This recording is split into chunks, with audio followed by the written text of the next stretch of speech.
She's a very intelligent child and always wants to know the absolute truth. Good, because I always tell the absolute truth. Well, what else do you do besides read? North Pole, I knew it. Next of kin Dasher. That is great. That is hilarious.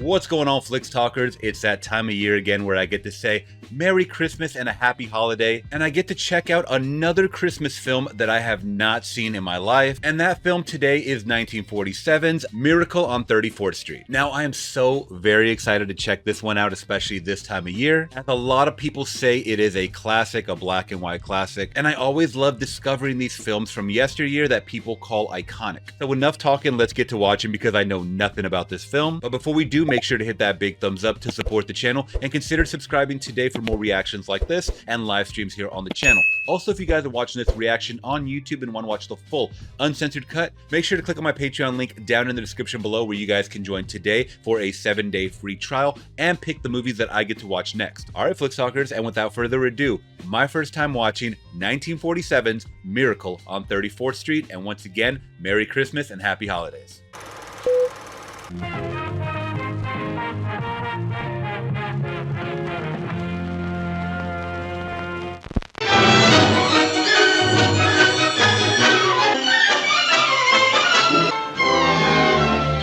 You've got them mixed up. You're making a mistake with the reindeer. But I wanted to tell you you're making a rather serious mistake. You've got Cupid where Blitzen should be. And Dasher should be on my right-hand side. Donna's antlers have got 4 points instead of 3. Still, I don't suppose anybody had noticed that except myself. Yeah, no one noticed but you. You're very specific with the reindeer placement. I wonder why.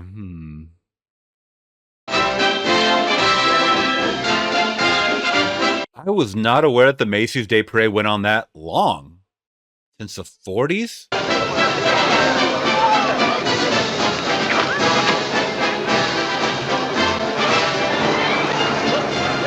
Let me show you how to whip it.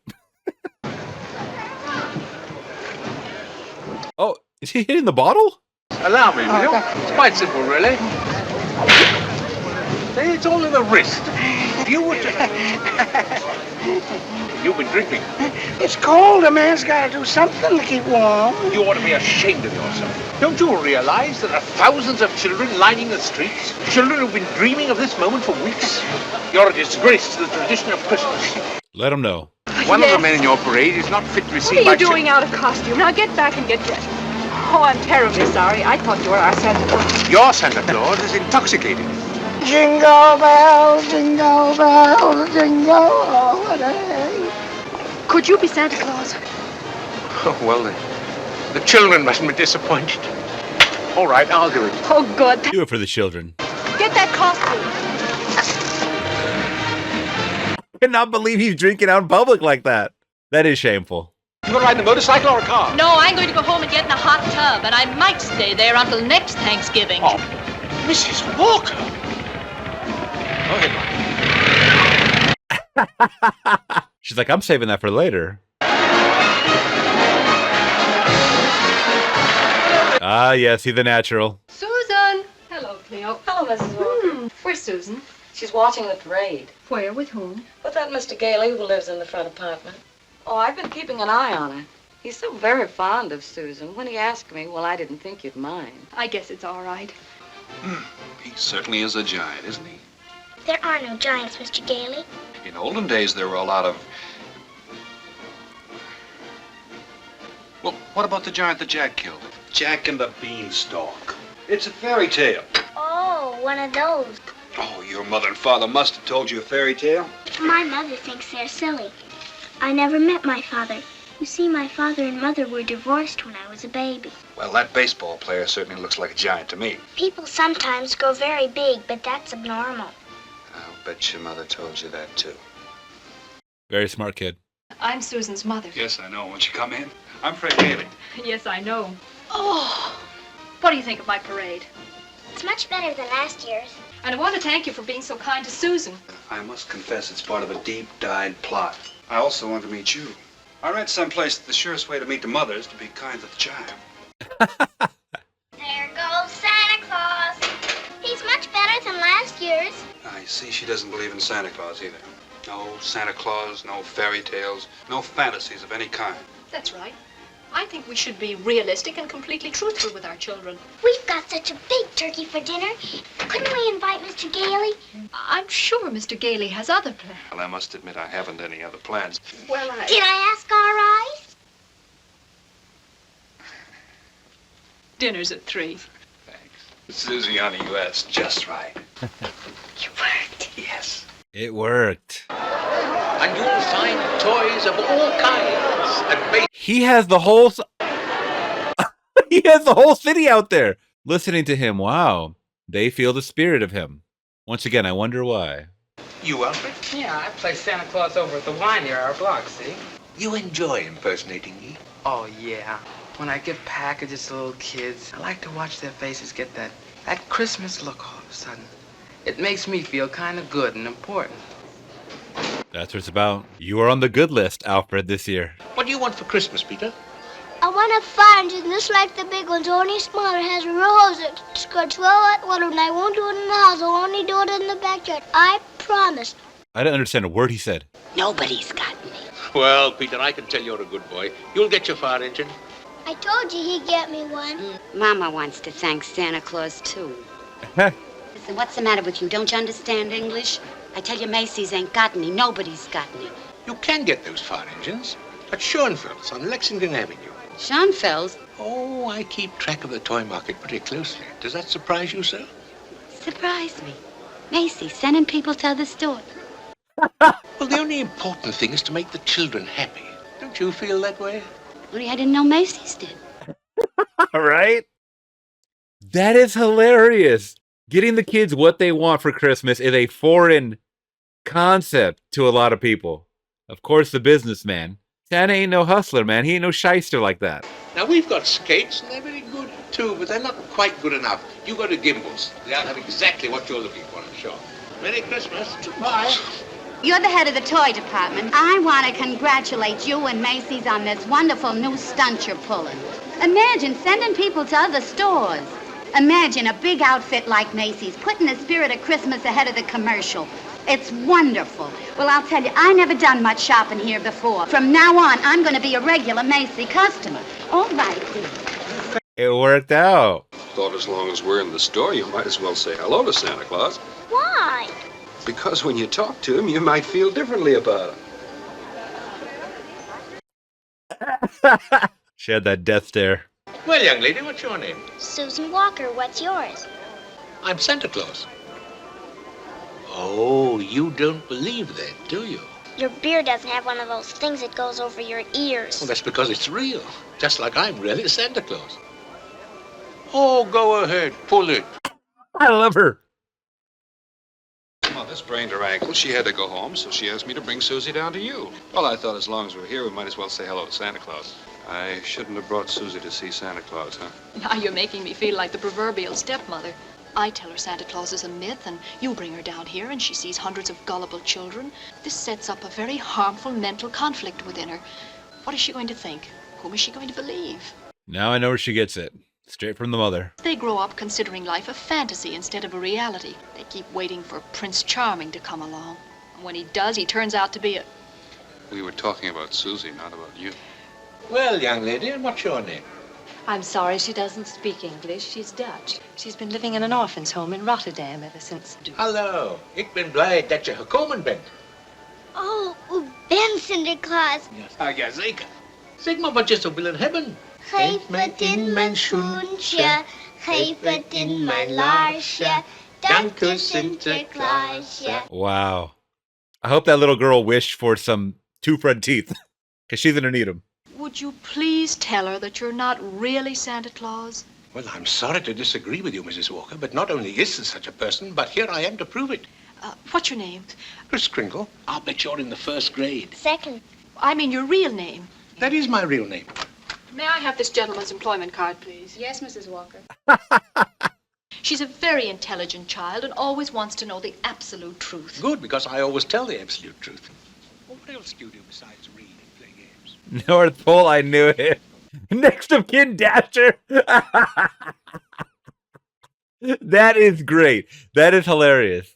I've just been telling these gentlemen of the new policy you and Mr. Shellhammer initiated. I admit that on the face of it, this plan sounds idiotic and impossible. Imagine Macy's Santa Claus sending customers to Gimbals. Oh, telegrams, messages, telephone calls, the governor's wife, the mayor's wife. Over 500 thankful parents expressing undying gratitude to Macy's.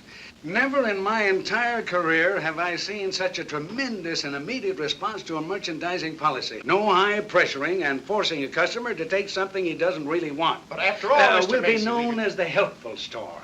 The store that places public service ahead of profits. And consequently, we'll make more profits than ever before. In the meantime, you fellas get together and figure out the best way to promote this thing. God, only if that were true, right? If businesses really thought like that. What a beautiful world we would live in. And in your Christmas envelopes, you'll find a more practical expression of my gratitude. Got a bonus. He's crazy. He thinks he is Santa Claus. Why, I don't care if he thinks he's the Easter Bunny. You've got to get him back. He's insane, I tell you. First thing in the morning, would you report to Mr. Sawyer's office? Sawyer? Yes, he'll just give you a little examination. A mental examination? Oh, I don't mind. I've taken dozens of them. Never failed one yet. Hey, man, he's quite charming. He's not taking offense to anything, which a lot of people would. You're rather nervous, aren't you, Mr. Sawyer? It's just that I hate to see someone tied up in... How many fingers do you see? 3. Oh, you bite your nails, too. I want you to stand with your feet together and your arms extended.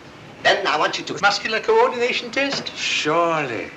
Are you happy at home, Mr. Sawyer? That will be all, Mr. Kringle. And it may interest you to know that I've been happily married for 26 years. Really? Get me Mrs. Walker. And your wife's on 672. She says it's very important. What is all this? I give you a liberal allowance, and it's up to you to run the house on it. If that fat, stupid brother of yours would get a job, you wouldn't have to be pestering me all the time. Oh, sounds like a happy marriage. Dr. Pierce from the Brooks home is here and would be a good time to settle the whole matter. I had a feeling along about now you people would be wondering about Kris. Dr. Pierce, Mr. Sawyer. How do you do? How do you do? Mrs. Walker, after giving this man a comprehensive examination, it's my considered opinion he should be dismissed immediately. He failed to pass the examination. He didn't answer the questions correctly? Oh, well, yes, he did, but there was complete lack of concentration. He kept changing the subject. He was even questioning me. He should be placed in a mental institution. Oh, I don't agree, Mr. Sawyer. People are only institutionalized to prevent them from harming themselves or other people. His is a delusion for good. And I've found from experience that when a fixed delusion is challenged, the deluded is apt to become violent. His whole manner suggests aggressiveness. Look at the way he carries that cane. And he's never without it. Surely you're not implying he'd use the cane as a weapon. If someone was within, they could steer him away from any trouble. You mean sort of take custody of him? Who could rent him a room? You? Well, Your son's away at school. What about his room? I'd be glad to, but I'm positive Mrs. Shellhammer wouldn't like it. Say, we always have martinis before dinner. I'll make them double strength tonight. I'll bet after a couple of them she'll be more receptive to the idea. And I'll call you as soon as my wife's past feeling gay. Oh, no, Oh, I'm really, not... Mrs. Walker? All right. What sort of games do you play with the other children in the apartment building? I don't play much with them. Like today, they were in the basement playing zoo and all of them were animals. He said, "What kind of an animal are you?" And I said, "I'm not an animal, I'm a girl." And he said, "Only animals allowed here, goodbye." So we came upstairs. Sounds like a wonderful game to me. Of course, in order to play it, you've got to have an imagination. Do you know what the imagination is? That's when you see things, but they're not really there. Well, that can be caused by other things, too. The imagination is a place all by itself. Now, you've heard of the French nation, the British nation. Well, this is the imagination. How would you like to be able to make snowballs in the summertime? Eh? How would you like to be the Statue of Liberty in the morning and in the afternoon fly south with a flock of geese? It's very simple. And the next time Homer says, "What kind of animal are you?" you tell him you're a monkey. Now put your right hand up here, under here. Now scratch yourself, see? That's right. Now then, put the tongue under your lip over your teeth.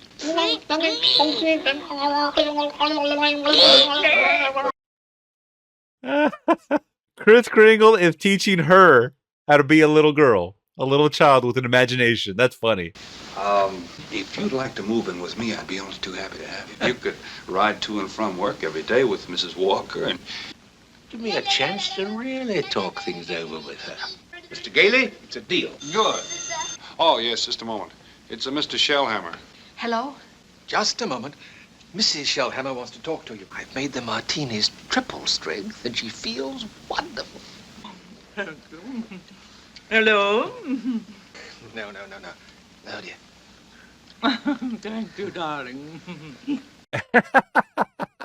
Hello? Hello?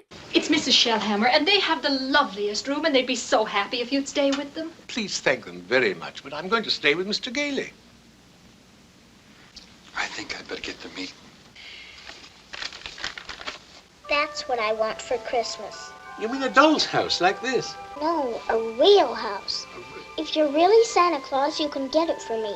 I want a backyard with a great big tree to put a swing on, and I guess you can't get it, huh? I didn't say that. Well, it's a tall order, but I'll do my best. Good night, sir. Good night, Mr. Kringle. She's starting to believe. By the way, I could never chew gum in bed. One time when I was a kid, it got stuck in my hair. Okay? This kid should know better too. There we go. You save it for later when it's nice and stale, all right? When it's lost all of its flavor. How's he going to pull this one off?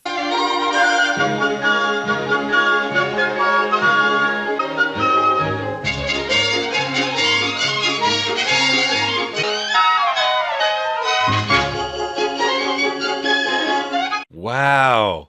So Macy's is putting together a guide with their competitors' toys and all that. Imagine doing what's right by the customer. From now on, if we haven't got what the customer wants, send him back to Macy's. Wow. Santa's plan is working. I have something I'd like to give our friend here. Cool. That's very kind of you. That's a bit of money.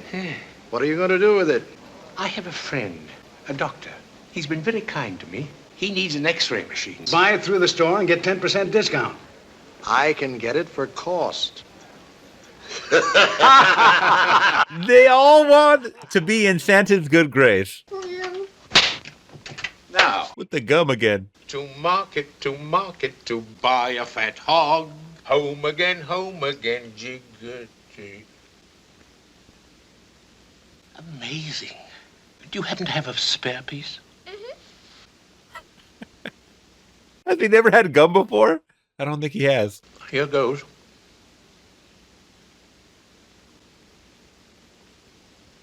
He's gonna get all over his beard.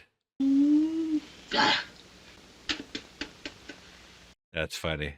He's a psychologist, you know. He says that guys who dress up like Santa Claus, see, and give presents away, do it because when they was young, they must have did something bad. It's a lot of rubbish, Alfred. Don't listen to it. What else has he found wrong with you, Alfred? Oh, just that I hate my father. I didn't know it, but he says I do. And he sees you every day? Excuse me, Alfred. A few things have just come into my head, and I'm going to say them. Ooh. He said, I didn't know I hated my father, but he told me I did so. I have great respect for psychiatry. Passing yourself off as a psychologist. You ought to be horsewhipped. Taking a normal, impressionable boy like Alfred and filling him up with complexes and phobias. I think I'm better equipped to judge that than you are. Leave this office immediately. Now, either you stop analyzing Alfred or I go straight to Mr. Macy and tell him what a malicious, contemptible fraud you are. Get out before I have you thrown out. There's only one way to handle a man like you. You're heartless. You have no humanity. Are you going to leave? Yo! That's what they said he would do. Oh, no! But the moment I mentioned Santa Claus, the moment I attacked his delusion, he became violent. I told you he had latent maniacal tendencies. I was not expecting that. Oh, no. Why did he do that? What a conundrum. You better get him out of the store on some other pretext. Then, once outside, I'll explain it to him.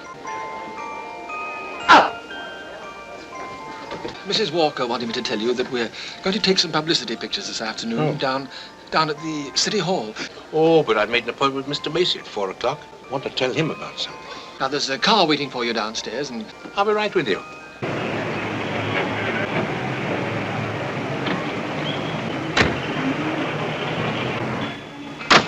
Where to? Bellevue. Did she know about this? Yes. We all discussed it. Excuse me, Gertrude. Telephone.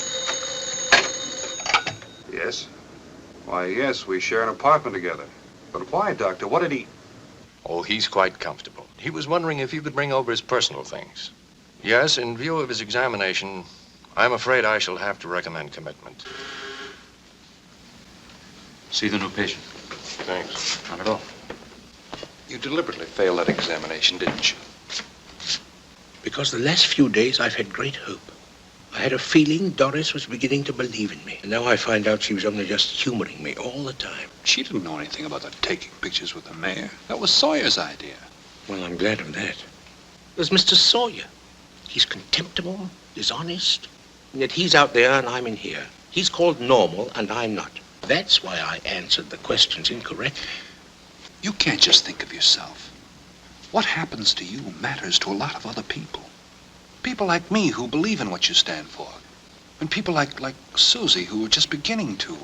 You're right. I ought to be ashamed of myself. Even if we can't win, we can go down swinging. But you'll get me out of this. You'll think of something. It's not going to be easy, Chris. I believe you're the greatest lawyer since Darrow. I'll do everything I can, Chris. He's so tiny. Maybe not tiny, but short. Every time you see a Kris Kringle type of movie, Santa Claus type of movie, he's fairly taller. Not just larger, taller. An alleged mentally ill person.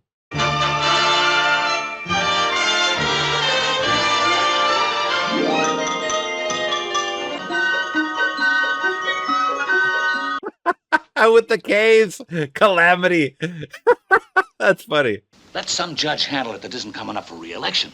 I can't do that. I'm no legal brain trust, but I do know politics. That's my racket. I got you elected, didn't I? And I'm going to try to get you re-elected. I'm an honest man, and nobody's going to hold it against me for doing my duty as I see it. Good night, Terry. Now, straight to bed. Now, how about a great big kiss for Grandpa,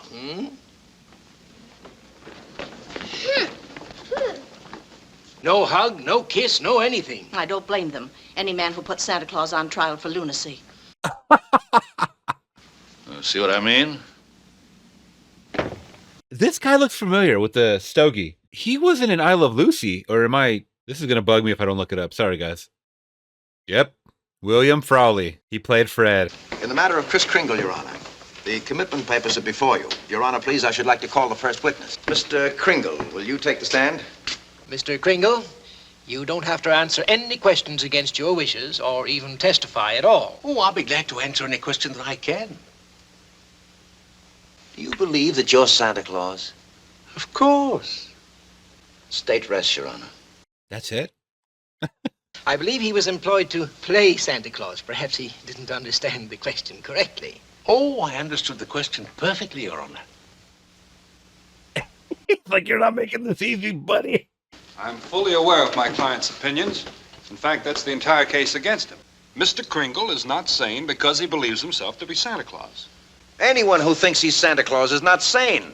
Not necessarily. You believe yourself to be Judge Harper.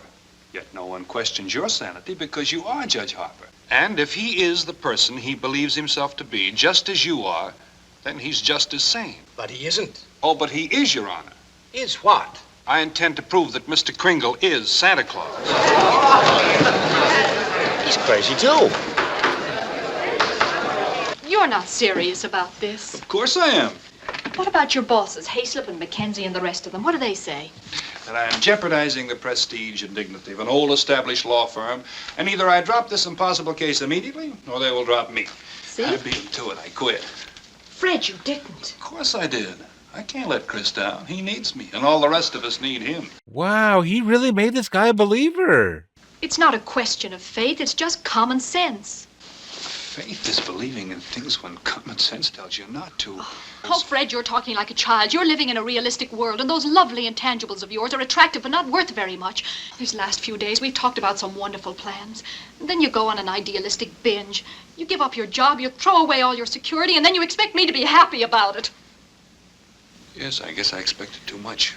Someday you're going to find out that your way of facing this realistic world just doesn't work. And when you do, don't overlook those lovely intangibles. You'll discover they're the only things that are worthwhile. Ooh. This woman is a solid actress, by the way. I don't know if I'd seen her work, but... Your name? R.H. Macy. You are the owner of one of the biggest department stores in New York City? The biggest. If you recognize the gentleman seated there, will you tell us who he is? Kris Kringle. Do you believe him to be truthful? Yes. Do you believe him to be of sound mind? I certainly do. Do you really believe that this man is Santa Claus? Well, I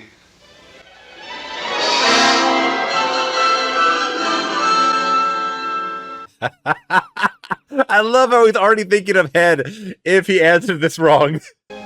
I do. You go back and tell him that the New York State Supreme Court rules there's no Santa Claus. The kids read it and they don't hang up their stockings. The toy manufacturers are going to like that. So they have to lay off a lot of their employees, union employees. Now you got the CIO and the AFL against you. And they're going to adore you for it. And they're going to say it with votes. And the Christmas card makers. And the candy companies. You're going to be an awful popular fella. All right, you're going to be responsible for the death of Christmas. You go on back in there and tell them that you rule there's no Santa Claus. Go on. But if you do, remember this. You can count on getting just 2 votes, your own and that district attorney's out there. Wow. The district attorney's a Republican. All right. We ask that Mr. Gailey cease presenting personal opinion as evidence. I therefore request that Mr. Gailey now submit authoritative proof that Mr. Kringle is the one and only Santa Claus. Mr. Gailey, are you prepared to show that Mr. Kringle is Santa Claus on the basis of competent authority? Not at this time, Your Honor. I ask for an adjournment until tomorrow. Well, I guess that's that. There's a way, Alfred. There's got to be. But I've got a feeling he is Santa Claus, Mother. That's why they're having But this... he's so kind and nice and jolly. Is Mr. Kringle sad now, Mother? I'm afraid he is. I'm sure he misses you and... Then I'm going to write him a letter right now and cheer him up.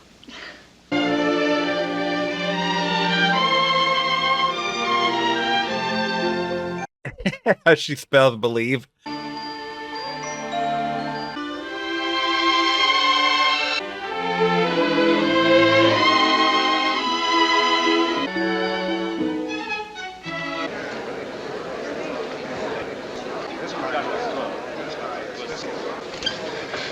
Chris, I'm afraid I've got bad news for you. I've tried every way to get some competent authority. I even... This is worth more to me than all the governors and mayors in the world.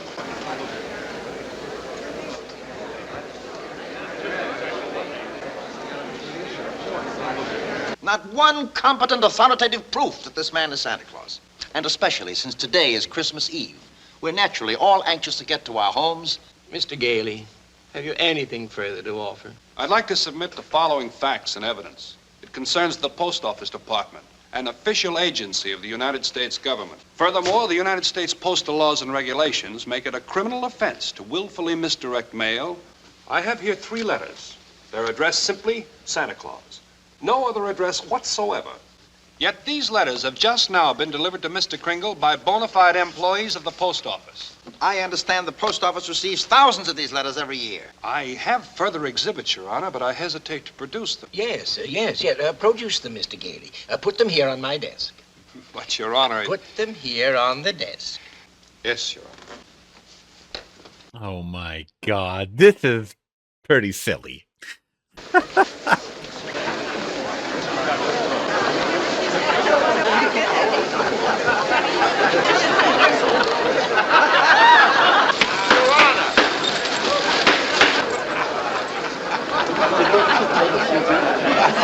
Your Honor, every one of these letters is addressed to Santa Claus. Therefore, the Post Office Department, a branch of the federal government, recognizes this man, Kris Kringle, to be the one and only Santa Claus.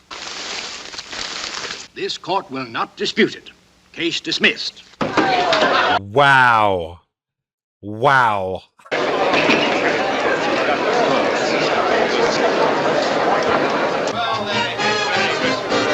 My dear sir, you know my assistant Alfred, Mr. Macy? Merry Christmas, Alfred. Mr. Shellhammer, there's something here I'd like to show you. Mr. Macy. Wow, he got it. The state Supreme Court declared you to be Santa Claus, and personally and professionally, I agree with them. But there are lots of presents there for you, darling. Not the one I wanted. I knew it wouldn't be here, but I thought there'd be a letter or something telling me. But you couldn't get it because you're not Santa Claus, that's why. You're just a nice old man with whiskers, like my mother said. And I shouldn't have believed you. Well, don't be totally ungrateful, jeez. You must believe in Mr. Kringle and keep right on doing it. You must have faith in him. Faith is believing in things when common sense tells you not to. Just because things don't turn out the way you want them to the first time, you've still got to believe in people. You mean it's like, if at first you don't succeed, try again. Yes. May I drive you home? if you'll go this way, you'll miss a lot of traffic. I've written it all down. You see, you go along Maplewood until you come to Ashley. I believe, it's silly. I think I know where this is going. Merry Christmas. Merry Christmas to you. And to you, my dear. And many of them there. Stop, Uncle Fred! Stop! Stop! Susie, where are you going? What is she doing? Susie! There! Come right down. You know you shouldn't run around in other people's houses. But this is my house, Mommy. My room upstairs is just like I knew it would be.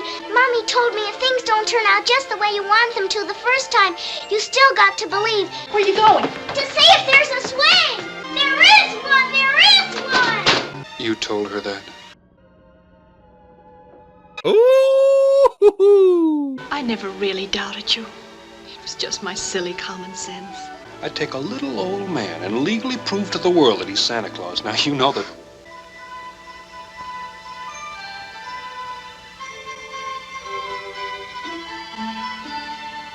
No, it can't be. Maybe I didn't do such a wonderful thing after all. And there you go. 1947's Miracle on 34th Street. Let's talk about it. All right, guys. So that was very, very magical, fun, but I expected a little more. I don't know. I know this is 1947, guys. They're talking about 80 or so years ago. I don't know. I just wanted it to be a little more magical. Is that too much to ask for? Probably yes. I know a lot of you guys are going to be like, you know what? You better not say anything bad about Miracle on 34th Street. It was okay.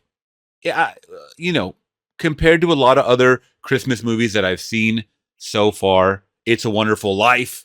Man, dang, that's a Christmas classic. That is a Christmas classic, but Kris Kringle was so magical in this movie, Santa Claus. I really got that vibe of Santa right away. Right away. Like literally when he walked into frame talking about the reindeer, I knew this was our Santa. He was just jolly. He was clever. He was witty. He was compassionate. He was Santa. He was Kris Kringle. And that's kind of what I wanted in a movie like this. They took it a whole different route in the third act with the courtroom drama. Maybe that's where I kind of fell off of just kind of like, there could have been a little more. Like I understand that we're talking about disproving Santa to the public. And, there's a lot at stake, obviously, what were to come out in the papers. If you disprove that this is Santa, I mean, yeah, kids will see that and they'll lose a lot of business at all the department stores and Christmas will be ruined, right? But I think they could have gone a different route. I would have liked to see a little more magic, like I said. I mean, I'm not asking, him to fly in with his reindeer in a sleigh or anything like that, but show me a little something. Show me a little bit of magic, And maybe they didn't have the technology back then, so you just saw the cane at the end, and that's fine. You leave it up to your imagination. But it was just an okay movie other than the acting, the performances that kind of sucked me in a little more. Once again, Kris Kringle. Also, our leading lady, the mother, Maureen O'Hara, who I haven't seen in other things. It says that she was in The Parent Trap, so I'll have to watch that as well. But the performances were good. The performances were solid. I do like, once again, that this was centered around like the Macy's Day Parade and December and Christmas, eventually, or Christmas Eve, I should say. And the little girl did get her house. She ended up believing, which, well, what if next year, she wants a pony? Is Kris Kringle going to do that? And then the next year after that, she wants a pink Corvette. Is Kris Kringle going to keep doing that just to satisfy this girl? There has to be a little bit of balance. You can't just be a brat and get whatever you want, right? There has to be some more of a meaning to it. I don't know. But maybe she was on the good list, and that's that. I didn't want to question too much. It's just that I would have done things differently, probably in that third act. And I'm glad I finally saw this one. I'm glad I did finally see this one, guys. So you guys let me know your thoughts on it. But I think I'm going to give 1947's Miracle on 34th Street a solid 3 out of 5. It is above average because of its time, I think. It gave me a little, hopefulness in my heart, in my belly, in my jolly belly over here. And it was fine. It was just okay. So you guys let me know what you rank this. I mean, is it rewatchable for you guys this time of year? Please let me know in the comments below. If you guys did appreciate my reaction and thoughts, hit that big thumbs up and consider subscribing to the channel for more. And thank you guys so much for another fun holiday season of movie watching. Merry Christmas once again, guys, and happy holidays. I'll catch you guys next time. I'm gone. Peace.